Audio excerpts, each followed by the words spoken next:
100 Years of Solitude. Chapter 4. The new house, white like a dove, was inaugurated with a dance. Ursula had got that idea from the afternoon when she saw Rebecca and Amaranta changed into adolescents, and it could almost have been said that the main reason behind the construction was a desire to have a proper place for the girls to receive visitors. In order that nothing would be lacking in splendor, she worked like a galley slave as the repairs were underway, so that before they were finished she had ordered costly necessities for the decorations, the table service, and the marvelous invention that was to arouse the astonishment of the town and the jubilation of the young people, the pianola. They delivered it broken down, packed in several boxes that were unloaded along with the Viennese furniture, the Bohemian crystal, the table service from the Indies Company, the tablecloths from Holland, and a rich variety of lamps and candlesticks, hangings and drapes. The import house sent along at its own expense an Italian expert, Pietro Crespi, to assemble and tune the pianola, to instruct the purchasers in its functioning, and to teach them how to dance the latest music printed on its 6 paper rolls. Pietro Crespi was young and blond, the most handsome and well-mannered man who had ever been seen in Macondo, so scrupulous in his dress that in spite of the suffocating heat, he would work in his brocade vest and heavy coat of dark cloth. Soaked in sweat, keeping a reverent distance from the owners of the house, he spent several weeks shut up as the parlor with a dedication much like that of Aurelio in his silverwork. One morning, without opening the door, without calling anyone to witness the miracle, he placed the first roll in the pianola, and the tormenting hammering and the constant noise of wooden lathing ceased in a silence that was startled at the order and neatness of the music. They all ran to the parlor. José Arcadio Buendia was as if struck by lightning, not because of the beauty of the melody, but because of the automatic working of the keys of the pianola, and he set up Melquíades' camera with the hope of getting a daguerreotype of the invisible player. That day the Italian had lunch with them. Rebecca and Amaranta, serving the table, were intimidated by the way in which the angelic man with pale and ringless hands manipulated the utensils. In the living room next to the parlor, Pietro Crespi taught them how to dance. He showed them the steps without touching them, keeping time with a metronome, under the friendly eye of Ursula, who did not leave the room for a moment while her daughters had their lesson. Pietro Crespi wore special pants on those days, very elastic and tight, and dancing slippers. "You don't have to worry so much," José Arcadio Buendia told her. "The man's a fairy." But she did not leave off her vigilance until the apprenticeship was over, and the Italian left Macondo. Then they began to organize the party. Ursula drew up a strict guest list, in which the only ones invited were the descendants of the founders, except for the family of Pilar Ternera, who by then had had 2 more children by unknown fathers. It was truly a high-class list, except that it was determined by feelings of friendship, for those favored were not only the oldest friends of José Arcadio Buendia's house since before they undertook the exodus and the founding of Macondo, but also their sons and grandsons, who were the constant companions of Aurelio and Arcadio since infancy, and their daughters, who were the only ones who visited the house to embroider with Rebecca and Amaranta. Don Apolinar Moscote, the benevolent ruler whose activity had been reduced to the maintenance from his scanty resources of 2 policemen armed with wooden clubs, was a figurehead. In order to support the household expenses, his daughters had opened a sewing shop, where they made felt flowers as well as guava delicacies, and wrote love notes to order. But in spite of being modest and hardworking, the most beautiful girls in Iowa, and the most skilled at the new dances, they did not manage to be considered for the party. While Ursula and the girls unpacked furniture, polished silverware, and hung pictures of maidens in boats full of roses, which gave a breath of new life to the naked areas that the masons had built, José Arcadio Buendia stopped his pursuit of the image of God, convinced of his non-existence, and he took the pianola apart in order to decipher its magical secret. 2 days before the party, swamped in a shower of leftover keys and hammers, bungling in the midst of a mix-up of strings that would unroll in one direction and roll up again in the other, he succeeded in a fashion in putting the instrument back together. There had never been as many surprises and as much dashing about as in those days, but the new pitch lamps were lighted on the designated day and hour. The house was opened, still smelling of resin and damp whitewash, and the children and grandchildren of the founder saw the porch with ferns and begonias, the quiet rooms, the garden saturated with the fragrance of the roses, and they gathered together in the parlor, facing the unknown invention that had been covered with a white sheet. Those who were familiar with the piano, popular in other towns in the swamp, felt a little disheartened, but more bitter was Ursula's disappointment when she put in the first roll so that Amaranta and Rebecca could begin the dancing and the mechanism did not work. Melquíades, almost blind by then, crumbling with decrepitude, used the arts of his timeless wisdom in an attempt to fix it. Finally, José Arcadio Buendía managed by mistake to move a device that was stuck and the music came out, first in a burst and then in a flow of mixed-up notes. Beating against the strings that had been put in without order or concert and had been tuned with temerity, the hammers let go. But the stubborn descendants of the 21 intrepid people, who plowed through the mountains in search of the sea to the west, avoided the reefs of the melodic mix-up, and the dancing went on until dawn. Pietro Crespi came back to repair the pianola. Rebecca and Amaranta helped him put the strings in order, and helped him with their laughter at the mix-up of the melodies. It was extremely pleasant and so chaste in its way that Ursula ceased her vigilance. On the eve of his departure, a farewell dance for him was improvised with the pianola, and with Rebecca he put on a skillful demonstration of modern dance. Arcadio and Amaranta matched them in grace and skill. But the exhibition was interrupted because Pilar Ternera, who was at the door with the onlookers, had a fight, biting and hair-pulling, with a woman who had dared to comment that Arcadio had a woman's behind. Toward midnight, Pietro Crespi took his leave with a sentimental little speech, and he promised to return very soon. Rebecca accompanied him to the door, and having closed up the house and put out the lamps, she went to her room to weep.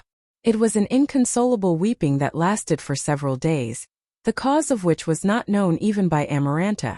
Her hermetism was not odd. Although she seemed expansive and cordial, she had a solitary character and an impenetrable heart. She was a splendid adolescent with long and firm bones, but she still insisted on using the small wooden rocking chair with which she had arrived at the house, reinforced many times and with the arms gone. No one had discovered that even at that age she still had the habit of sucking her finger. That was why she would not lose an opportunity to lock herself in the bathroom, and had acquired the habit of sleeping with her face to the wall. On rainy afternoons, embroidering with a group of friends on the begonia porch, she would lose the thread of the conversation and a tear of nostalgia would salt her palate when she saw the strips of damp earth and the piles of mud that the earthworms had pushed up in the garden. Those secret tastes, defeated in the past by oranges and rhubarb, broke out into an irrepressible urge when she began to weep. She went back to eating earth. The first time she did it almost out of curiosity, sure that the bad taste would be the best cure for the temptation. And in fact she could not bear the earth in her mouth. But she persevered, overcome by the growing anxiety, and little by little she was getting back her ancestral appetite, the taste of primary minerals, the unbridled satisfaction of what was the original food. She would put handfuls of earth in her pockets, and ate them in small bits without being seen, with a confused feeling of pleasure and rage, as she instructed her girl friends in the most difficult needlepoint and spoke about other men, who did not deserve the sacrifice of having one eat the whitewash on the walls because of them.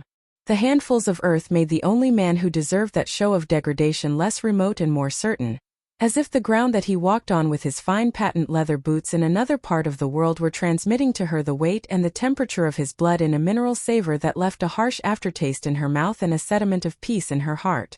One afternoon, for no reason, Amparo Moscote asked permission to see the house. Amaranta and Rebecca, disconcerted by the unexpected visit, attended her with a stiff formality.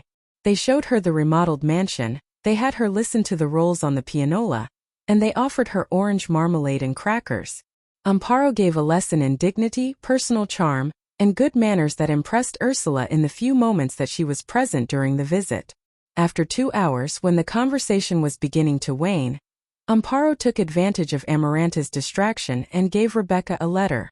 She was able to see the name of the estimable Señorita Rebecca Buendía, written in the same methodical hand, with the same green ink, and the same delicacy of words with which the instructions for the operation of the pianola were written, and she folded the letter with the tips of her fingers and hid it in her bosom, looking at Amparo Moscote with an expression of endless and unconditional gratitude, and a silent promise of complicity unto death. The sudden friendship between Amparo Moscote and Rebecca Buendía awakened the hopes of Aureliano. The memory of little Remedios had not stopped tormenting him, but he had not found a chance to see her. When he would stroll through town with his closest friends, Magnifico Visbal and Geroneldo Marquez, the sons of the founders of the same names. He would look for her in the sewing shop with an anxious glance, but he saw only the older sisters. The presence of Amparo Moscote in the house was like a premonition. She has to come with her, Aureliano would say to himself in a low voice. She has to come. He repeated it so many times and with such conviction that one afternoon when he was putting together a little goldfish in the workshop, he had the certainty that she had answered his call. Indeed, a short time later he heard the childish voice, and when he looked up his heart froze with terror as he saw the girl at the door, dressed in pink organdy and wearing white boots. "You can't go in there, Remedios," Amparo Moscote said from the hall. "They're working." But Aureliano did not give her time to respond. He picked up the little fish by the chain that came through its mouth and said to her, "Come in." Remedios went over and asked some questions about the fish that Aureliano could not answer because he was seized with a sudden attack of asthma. He wanted to stay beside that lily skin forever, beside those emerald eyes, close to that voice that called him sir with every question, showing the same respect that she gave her father. Melquíades was in the corner seated at the desk scribbling indecipherable signs. Aureliano hated him. All he could do was tell Remedios that he was going to give her the little fish, and the girl was so startled by the offer that she left the workshop as fast as she could. That afternoon Aureliano lost the hidden patience with which he had waited for a chance to see her. He neglected his work. In several desperate efforts of concentration, he willed her to appear but Remedios did not respond. He looked for her in her sister's shop, behind the window shades in her house, in her father's office, but he found her only in the image that saturated his private and terrible solitude. He would spend whole hours with Rebecca in the parlor listening to the music on the pianola. She was listening to it because it was the music with which Pietro Crespi had taught them how to dance. Aureliano listened to it simply because everything, even music, reminded him of Remedios. The house became full of loves. Aureliano expressed it in poetry that had no beginning or end. He would write it on the harsh pieces of parchment that Melquíades gave him, on the bathroom walls, on the skin of his arms, and in all of it Remedios would appear transfigured.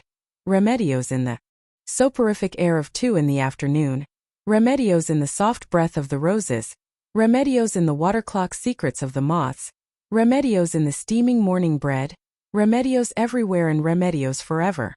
Rebecca waited for her love at 4 in the afternoon, embroidering by the window. She knew that the mailman's mule arrived only every 2 weeks, but she always waited for him, convinced that he was going to arrive on some other day by mistake. It happened quite the opposite. Once the mule did not come on the usual day. Mad with desperation, Rebecca got up in the middle of the night and ate handfuls of earth in the garden with a suicidal drive, weeping with pain and fury, chewing tender earthworms and chipping her teeth on snail shells. She vomited until dawn.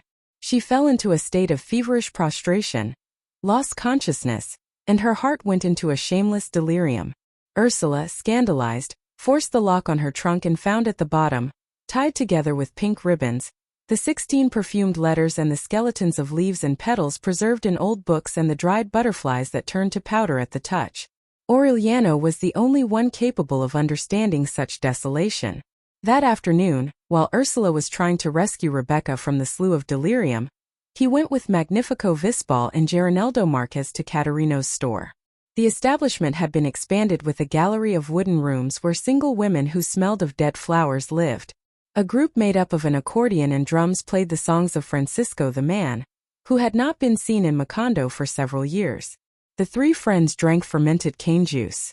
Magnifico and Geroneldo, contemporaries of Aureliano but more skilled in the ways of the world, drank methodically with the women seated on their laps.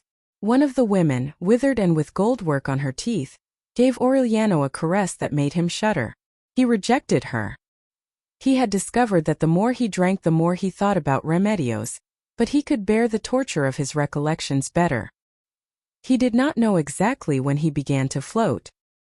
He saw his friends and the women sailing in a radiant glow, without weight or mass, saying words that did not come out of their mouths and making mysterious signals that did not correspond to their expressions.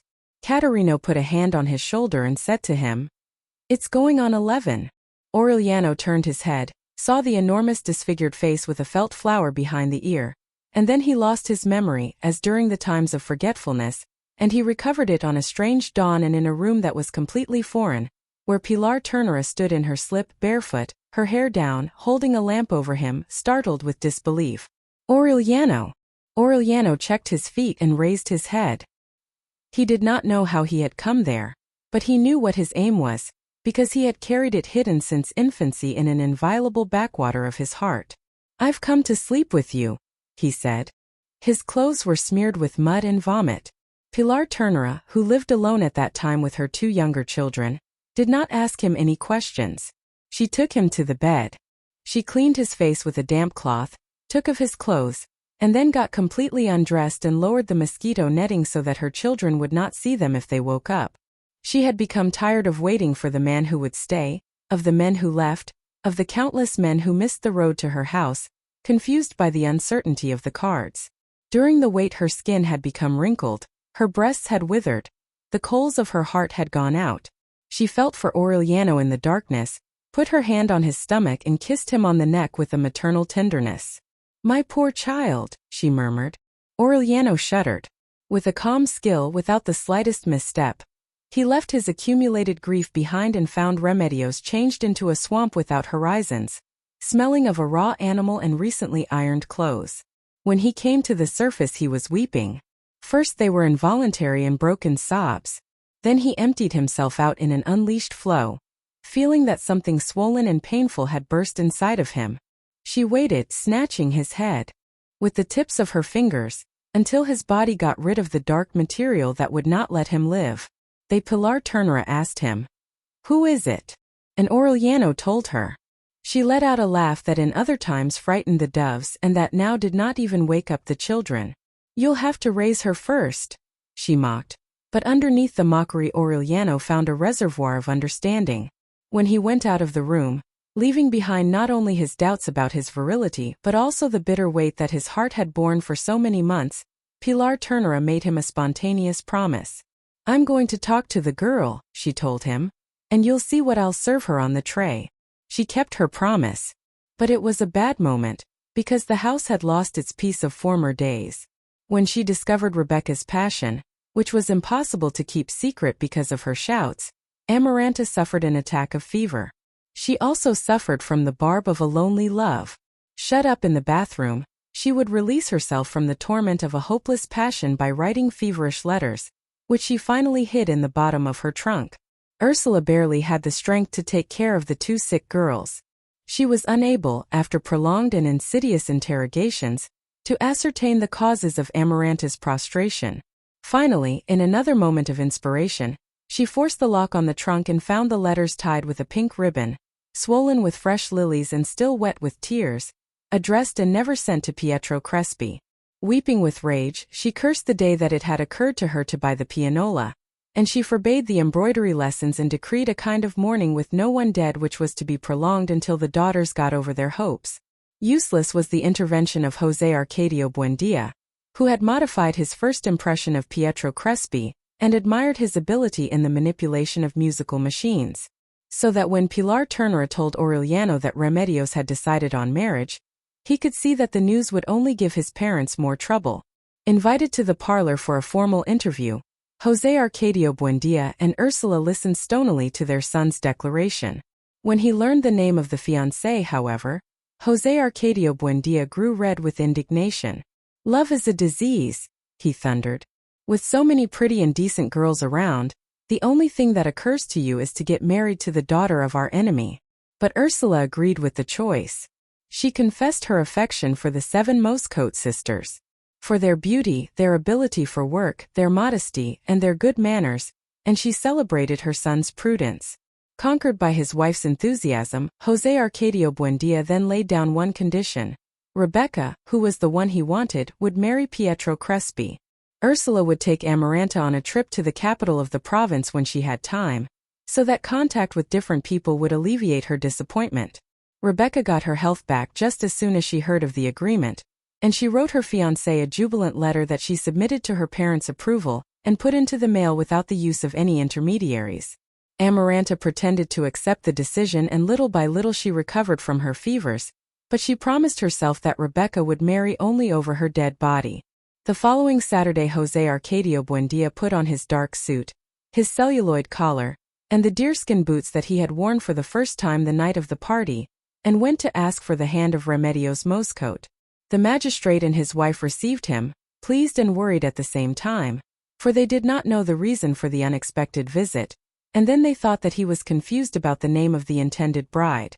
In order to remove the mistake, the mother woke Remedios up and carried her into the living room, still drowsy from sleep. They asked her if it was true that she had decided to get married, and she answered, whimpering, that she only wanted them to let her sleep. José Arcadio Buendía, understanding the distress of the Moscotes, went to clear things up with Aureliano. When he returned, the Moscotes had put on formal clothing, had rearranged the furniture and put fresh flowers in the vases, and were waiting in the company of their older daughters. Overwhelmed by the unpleasantness of the occasion and the bothersome hard collar, José Arcadio Buendía confirmed the fact that Remedios indeed was the chosen one. "It doesn't make sense," Don Apolinar Moscote said with consternation. "We have 6 other daughters, all unmarried, and at an age where they deserve it, who would be delighted to be the honorable wife of a gentleman as serious and hardworking as your son," and Aurelito lays his eyes precisely on the one who still wets her bed. His wife, a well-preserved woman with afflicted eyelids and expression, scolded his mistake. When they finished the fruit punch, they willingly accepted Aureliano's decision. Except that Señora Moscote begged the favor of speaking to Ursula alone. Intrigued, protesting that they were involving her in men's affairs, but really feeling deep emotion, Ursula went to visit her the next day. A half-hour later she returned with the news that Remedios had not reached puberty. Aureliano did not consider that a serious barrier. He had waited so long that he could wait as long as was necessary until his bride reached the age of conception. The newfound harmony was interrupted by the death of Melquíades. Although it was a foreseeable event, the circumstances were not. A few months after his return, a process of aging had taken place in him that was so rapid and critical that soon he was treated as one of those useless great-grandfathers who wander about the bedrooms like shades, dragging their feet, remembering better times aloud, and whom no one bothers about or remembers really until the morning they find them dead in their bed.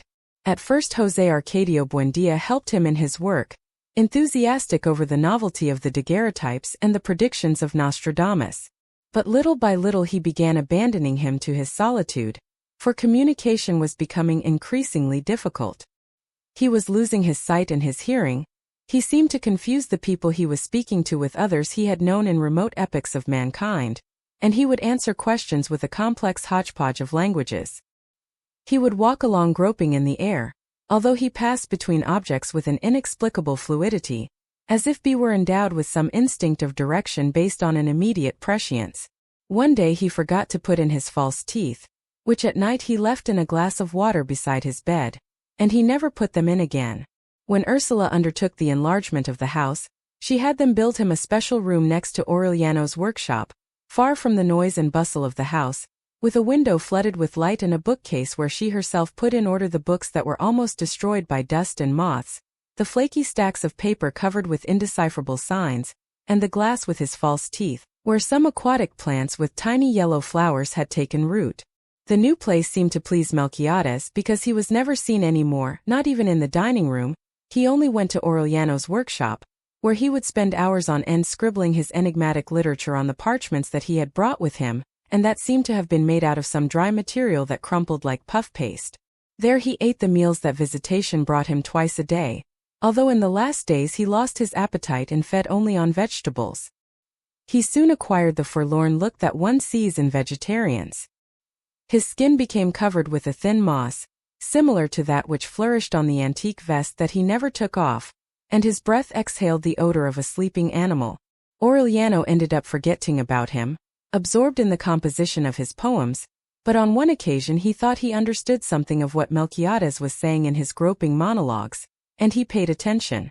In reality, the only thing that could be isolated in the rocky paragraphs was the insistent hammering on the word equinox, equinox, equinox, and the name of Alexander von Humboldt. Arcadio got a little closer to him when he began to help Aureliano in his silverwork. Melquíades answered that effort at communication at times by giving forth with phrases in Spanish that had very little to do with reality. One afternoon, however, he seemed to be illuminated by a sudden emotion. Years later, facing the firing squad, Arcadio would remember the trembling with which Melquíades made him listen to several pages of his impenetrable writing, which of course he did not understand, but which when read aloud were like encyclicals being chanted. Then he smiled for the first time in a long while and said in Spanish, "When I die, burn mercury in my room for 3 days." Arcadio told that to José Arcadio Buendía, and the latter tried to get more explicit information, but he received only one answer: "I have found immortality." When Melquíades' breathing began to smell, Arcadio took him to bathe in the river on Thursday mornings. He seemed to get better. He would undress and get into the water with the boys, and his mysterious sense of orientation would allow him to avoid the deep and dangerous spots. "We come from the water," he said on a certain occasion. Much time passed in that way without anyone seeing him in the house except on the night when he made a pathetic effort to fix the pianola, and when he would go to the river with Arcadio, carrying under his arm a gourd and a bar of palm oil soap wrapped in a towel. One Thursday before they called him to go to the river, Aurelio heard him say, "I have died of fever on the dunes of Singapore." That day he went into the water at a bad spot and they did not find him until the following day, a few miles downstream, washed up on a bright bend in the river and with a solitary vulture sitting on his stomach. Over the scandalized protests of Ursula, who wept with more grief than she had had for her own father, José Arcadio Buendía was opposed to their burying him. "He is immortal," he said, and he himself revealed the formula of his resurrection. He brought out the forgotten water pipe and put a kettle of mercury to boil next to the body, which little by little was filling with blue bubbles. Don Apolinar Moscote ventured to remind him that an unburied drowned man was a danger to public health. "None of that because he's alive," was the answer of José Arcadio Buendía, who finished the 72 hours with the mercurial incense as the body was already beginning to burst with a livid fluorescence, the soft whistles of which impregnated the house with a pestilential vapor. Only then did he permit them to bury him, not in any ordinary way, but with the honors reserved for Macondo's greatest benefactor. It was the first burial and the best attended one that was ever seen in the town, only surpassed, a century later, by Big Mama's funeral carnival. They buried him in a grave dug in the center of the plot destined for the cemetery, with a stone on which they wrote the only thing they knew about him, Melquíades. They gave him his 9 nights of wake. In the tumult that gathered in the courtyard to drink coffee, tell jokes and play cards, Amaranta found a chance to confess her love to Pietro Crespi, who a few weeks before had formalized his promise to Rebecca, and had set up a store for musical instruments and mechanical toys in the same section where the Arabs had lingered in other times swapping knickknacks for macas, and which the people called the Street of the Turks. The Italian, whose head covered with patent leather curls aroused in women an irrepressible need to sigh, dealt with Amaranta as with a capricious little girl who was not worth taking seriously. "I have a younger brother," he told her. "He's coming to help me in the store." Amaranta felt humiliated and told Pietro Crespi with a virulent anger that she was prepared to stop her sister's wedding even if her own dead body had to lie across the door. The Italian was so impressed by the dramatics of the threat that he could not resist the temptation to mention it to Rebecca. That was how Amaranta's trip, always put off by Ursula's work, was arranged in less than a week. Amaranta put up no resistance, but when she kissed Rebecca goodbye she whispered in her ear, "Don't get your hopes up. Even if they send me to the ends of the earth, I'll find some way of stopping you from getting married, even if I have to kill you." With the absence of Ursula, with the invisible presence of Melquíades, who continued his stealthy shuffling through the rooms, the house seemed enormous and empty.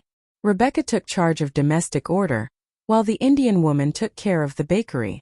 At dusk, when Pietro Crespi would arrive, preceded by a cool breath of lavender and always bringing a toy as a gift, his fiancée would receive the visitor in the main parlor with doors and windows open to be safe from any suspicion. It was an unnecessary precaution, for the Italian had shown himself to be so respectful that he did not even touch the hand of the woman who was going to be his wife within the year. Those visits were filling the house with remarkable toys.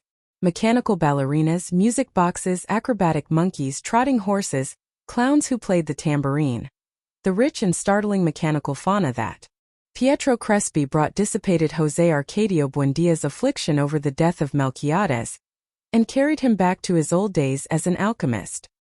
He lived at that time in a paradise of disemboweled animals, of mechanisms that had been taken apart in an attempt to perfect them with a system of perpetual motion based upon the principles of the pendulum. Aureliano, for his part, had neglected the workshop in order to teach little Remedios to read and write. At first the child preferred her dolls to the man who would come every afternoon, and who was responsible for her being separated from her toys in order to be bathed and dressed and seated in the parlor to receive the visitor. But Aureliano's patience and devotion finally won her over, up to the point where she would spend many hours with him studying the meaning of the letters and sketching in a notebook with colored pencils little houses with cows in the corral and round suns with yellow rays that hid behind the hills. Only Rebecca was unhappy, because of Amaranta's threat. She knew her sister's character, the haughtiness of her spirit, and she was frightened by the virulence of her anger. She would spend whole hours sucking her finger in the bathroom, holding herself back with an exhausting iron will so as not to eat earth. In search of some relief for her uncertainty, she called Pilar Ternera to read her future. After a string of conventional vagaries, Pilar Ternera predicted, "You will not be happy as long as your parents remain unburied." Rebecca shuddered. As in the memory of a dream, she saw herself entering the house as a very small girl, with the trunk and the little rocker, and a bag whose contents she had never known. She remembered a bald gentleman dressed in linen and with his collar closed by a gold button, who had nothing to do with the King of Hearts. She remembered a very young and beautiful woman with warm and perfumed hands, who had nothing in common with the Jack of Diamonds and his rheumatic hands, and who used to put flowers in her hair and take her out walking in the afternoon through a town with green streets. "I don't understand," she said. Pilar Ternera seemed disconcerted. "I don't either, but that's what the cards say." Rebecca was so preoccupied with the enigma that she told it to José Arcadio Buendia, and he scolded her for believing in the predictions of the cards, but he undertook the silent task of searching closets and trunks, moving furniture and turning over beds and floorboards looking for the bag of bones. He remembered that he had not seen it since the time of the rebuilding. He secretly summoned the masons, and one of them revealed that he had walled up the bag in some bedroom because it bothered him in his work. After several days of listening, with their ears against the walls, they perceived the deep clock. They penetrated the wall and there were the bones in the intact bag.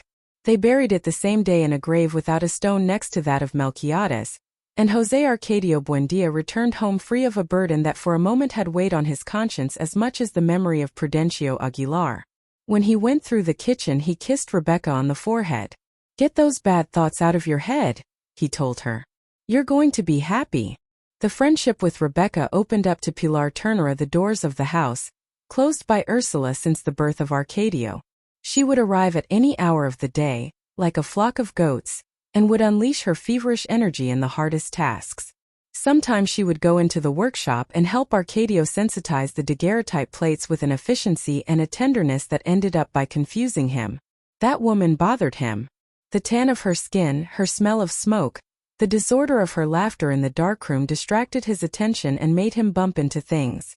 On a certain occasion Aureliano was there working on his silver, and Pilar Ternera leaned over the table to admire his laborious patience. Suddenly it happened. Aureliano made sure that Arcadio was in the darkroom before raising his eyes and meeting those of Pilar Ternera, whose thought was perfectly visible, as if exposed to the light of noon. "Well," Aureliano said, "tell me what it is." Pilar Ternera bit her lips with a sad smile. "That you'd be good in a war," she said. "Where you put your eye, you put your bullet." Aureliano relaxed with the proof of the omen. He went back to concentrate on his work as if nothing had happened, and his voice took on a restful strength. "I will recognize him," he said. "He'll bear my name." José Arcadio Buendia finally got what he was looking for. He connected the mechanism of the clock to a mechanical ballerina, and the toy danced uninterruptedly to the rhythm of her own music for 3 days. That discovery excited him much more than any of his other harebrained undertakings. He stopped eating. He stopped sleeping. Only the vigilance and care of Rebecca kept him from being dragged off by his imagination into a state of perpetual delirium from which he would not recover. He would spend the nights walking around the room thinking aloud, searching for a way to apply the principles of the pendulum to ox carts, to harrows, to everything that was useful when put into motion. The fever of insomnia fatigued him so much that one dawn, he could not recognize the old man with white hair and uncertain gestures who came into his bedroom. It was Prudencio Aguilar. When he finally identified him, startled that the dead also aged, José Arcadio Buendia felt himself shaken by nostalgia. "Prudencio," he exclaimed, "you've come from a long way off." After many years of death, the yearning for the living was so intense, the need for company so pressing, so terrifying the neatness of that other death which exists within death, that Prudencio Aguilar had ended up loving his worst enemy. He had spent a great deal of time looking for him.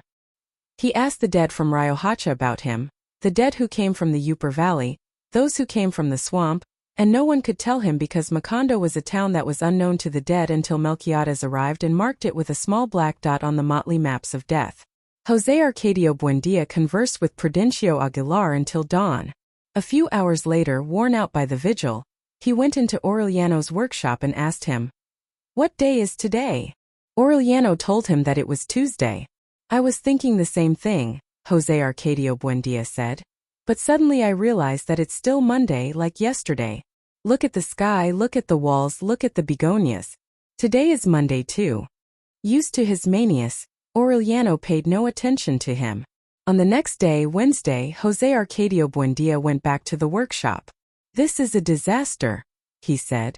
"Look at the air, listen to the buzzing of the sun, the same as yesterday and the day before. Today is Monday too." That night Pietro Crespi found him on the porch, weeping for Prudencio Aguilar, for Melquíades, for Rebecca's parents, for his mother and father, for all of those he could remember and who were now alone in death. He gave him a mechanical bear that walked on its hind legs on a tightrope, but he could not distract him from his obsession. He asked him what had happened to the project he had explained to him a few days before about the possibility of building a pendulum machine that would help men to fly, and he answered that it was impossible because a pendulum could lift anything into the air but it could not lift itself. On Thursday he appeared in the workshop again with the painful look of plowed ground. "The time machine has broken," he almost sobbed. "And Ursula and Amaranta so far away." Aureliano scolded him like a child and he adopted a contrite air. He spent 6 hours examining things, trying to find a difference from their appearance on the previous day in the hope of discovering in them some change that would reveal the passage of time. He spent the whole night in bed with his eyes open, calling to Prudencio Aguilar, to Melquíades, to all the dead, so that they would share his distress. But no one came. On Friday, before anyone arose, he watched the appearance of nature again until he did not have the slightest doubt but that it was Monday. Then he grabbed the bar from a door and with the savage violence of his uncommon strength, he smashed to dust the equipment in the alchemy laboratory, the daguerreotype room, the silver workshop, shouting like a man possessed in some high-sounding and fluent but completely incomprehensible language. He was about to finish off the rest of the house, when Aureliano asked the neighbors for help. 10 men were needed to get him down, 14 to tie him up, 20 to drag him to the chestnut tree in the courtyard, where they left him tied up, barking in the strange language and giving off a green froth at the mouth. When Ursula and Amaranta returned, he was still tied to the trunk of the chestnut tree by his hands and feet, soaked with rain and in a state of total innocence. They spoke to him and he looked at them without recognizing them, saying things they did not understand. Ursula untied his wrists and ankles, lacerated by the pressure of the rope, and left him tied only by the waist. Later on they built him a shelter of palm brandies to protect him from the sun and the rain.